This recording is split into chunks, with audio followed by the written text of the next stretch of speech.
السلام عليكم ورحمة الله وبركاته. ازيكم يا احلى متابعين، وحشتوني قوي بجد. وهنرجع تاني مع بعض ونعمل فيديوهات اقوى من الاول. ويلا بينا نشوف هنعمل ايه النهاردة. اكلنا،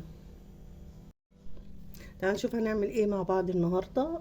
اكلتنا النهاردة انا هعمل كبسة بطريقتي انا. معايا دلوقتي معايا طماطم مقطعة حتت، ومعايا فلفل، ومعايا البهارات اللي انتوا عايزينها بقى: فلفل اسود، لومي، ورق لورو، آه يعني كزبرة، كركم. اهم حاجة الكركم والكري وحبهان والكوبيبة الصيني. ماشي، كل حاجة انتوا عايزين تحطوها في الوصفة دي حطوها، بس اهم حاجة، وعايزين تشيلوا التوابل، بس اهم حاجة تحطوا الكاري والكركم والفلفل الاسود وعود قرفة، بس كده. ومعايا بقى ايه، عندي حتتين فراخ كده، قلت نعملها مع بعض كده للاولاد. يلا بينا نروح على البوتاجاز ونشوف هنعمل ايه مع بعض. معايا حلة اهي، ومعايا بصلاية هنخرطها خرط صغيرة مع بعضينا. بجد يا بنات انا بعملها تحفة وطعمها خطير، جربوها كده بالوصفات بتاعتي دي. طعمها حلو قوي وطريقة سهلة ومش هتاخد معاكي وقت. لو محتارة تعملي اكل ايه، قومي اعمليها، سهلة جدا وبمقادير سهلة جدا. عندك فراخ، عندك لحمة، اللي عندك اعملي بيه.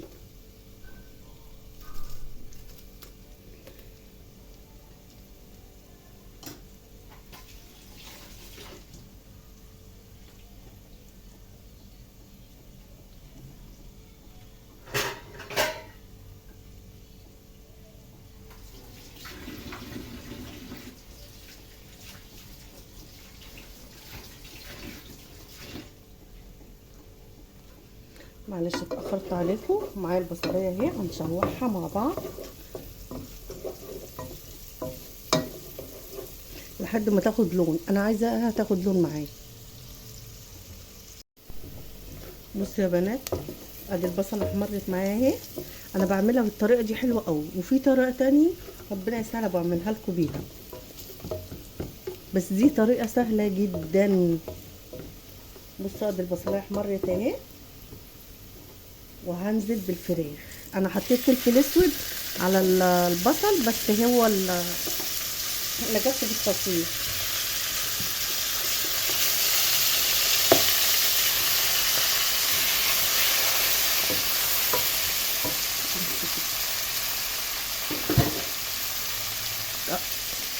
طبعا انا جبت الفراخ وغسلتها حلو قوي ونضفتها خلاص،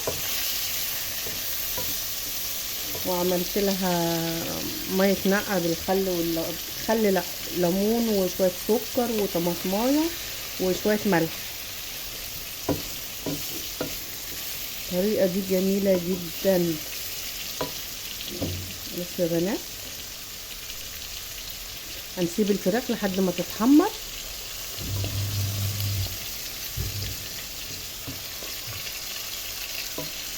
انا عايزاها تاخد لون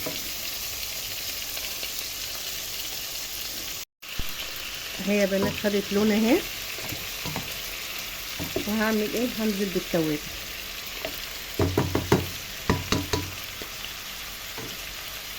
اهم حاجه في التوابل الفلفل الاسود والكاري والكركم. التوابل بقى اللي انت عايزه تحطيها، حطي توابل مرق الدجاج، شويه كزبره، شويه كمون صغيره، اللي انت عايزاه.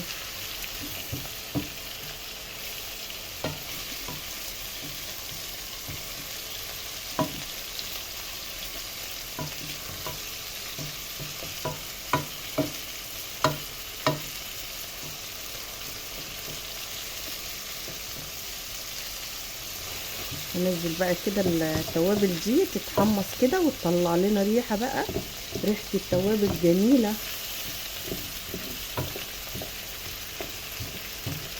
بصوا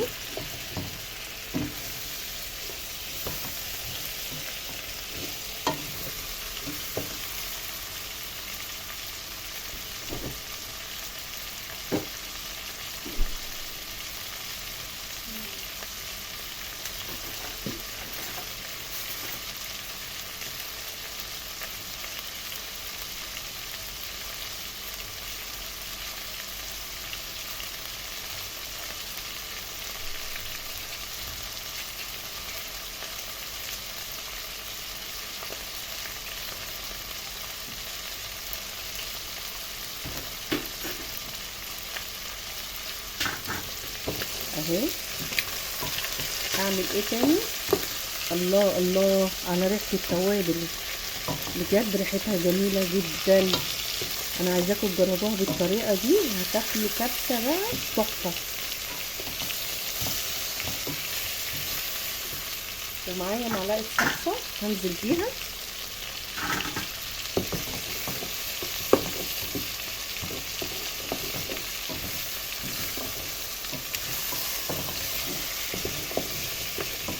برضو تشوح معلقة الصلصة كده شوية.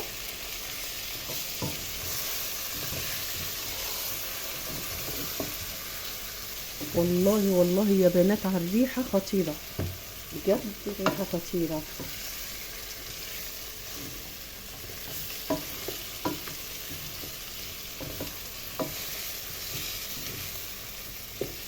بصوا شكل الفراخ، بصوا الجمال. معايا ايه بقى؟ معايا استنى هنعمل ايه الاول. معايا فص ثوم، عايزين تحطوه حطوه، مش عايزين خلاص. انا هخرطه كده برضو، متخافوش هيستوي وهيدوب ومش هيبان في الاكل. عايزين تدقوه دقوه.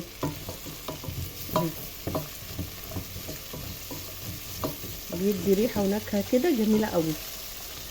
لو مش عايزين تحطوا ما تحطوش، لو مش حابين الثوم ما فيهاش اي مشكله، مش هيأثر على الاكل. هنزل بقى بالفلفل، اديله تشويحه كده. عندك جزرايه مبشوره عايزه تحطيها حطيها.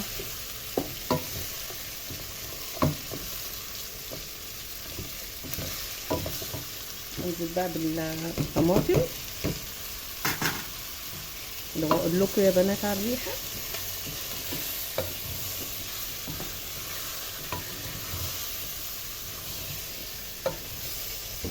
هنسيب القوطه شويه كده مع بعض.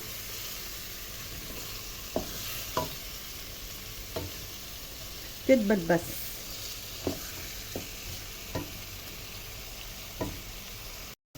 بصوا يا بنات القوطه دبلت اهي، والتوابل اللي كانت لازقه خدتها وطلعت ريحه خطيره.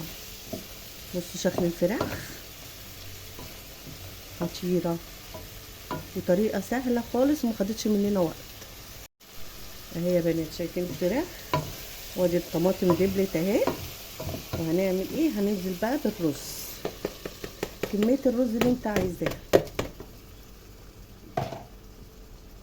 الوصفه بتاعتي بالرز اللي انت عايزاه. وننزل معلقه الملح ومعلقه السكر عشان دي فيها صلصه، عشان الحموضه. ادي معلقه السكر اهي، مش هتعمل اي حاجه عشان نسيت احطها. المفروض احط معلقه السكر مع الطماطم بس عادي. بصوا ونشوح ده كله مع بعضه كده.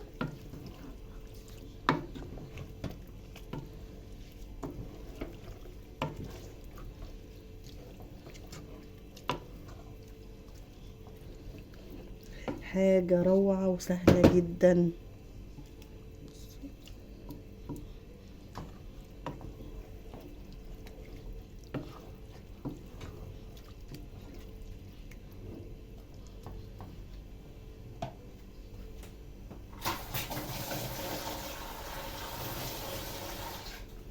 انزلوا بقى بكميه الميه اللي هي تغطي الرز. على فكره ده رز بلدي، ما رضيتش اعمله برز بسمتي. قلنا ايه نعملها كده برضو اقتصاديه، رغم ان هي مش اقتصاديه. بس لو عايزين رز بسمتي حطوها، شيلوا الرز البلدي ده وحطوا الرز البسمتي. بس انا قلت اعملها لكم بطريقه سهله كده.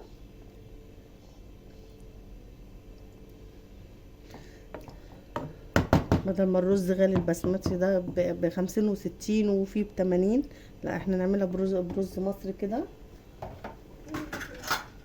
واكله بسيطه كده وجميله جدا ومخدتش مننا وقت.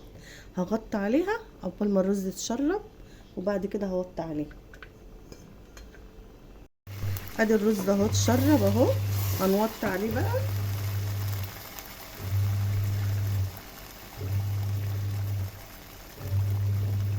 نوطي عليه زي الشمعة بالظبط، وهنسيبه بقى يكمل سواه اهو. بس كده، وقلبيه كده لان هو يحتبر فيه خضار وفيه حاجات عشان ما يلزقش. بس كده، ونسيبه بقى. سيبه بقى على الشمعة دي، هياخد يستوي كده 5 دقايق كده وخلاص على كده. بصوا يا بنات الجمال، بصوا شكلها بقى روعة ازاي. اهي اهي استوت اهي وجميلة جدا. هنروح نغرف مع بعض اكلنا. شايفة الرز؟ يلا نغرف مع بعض.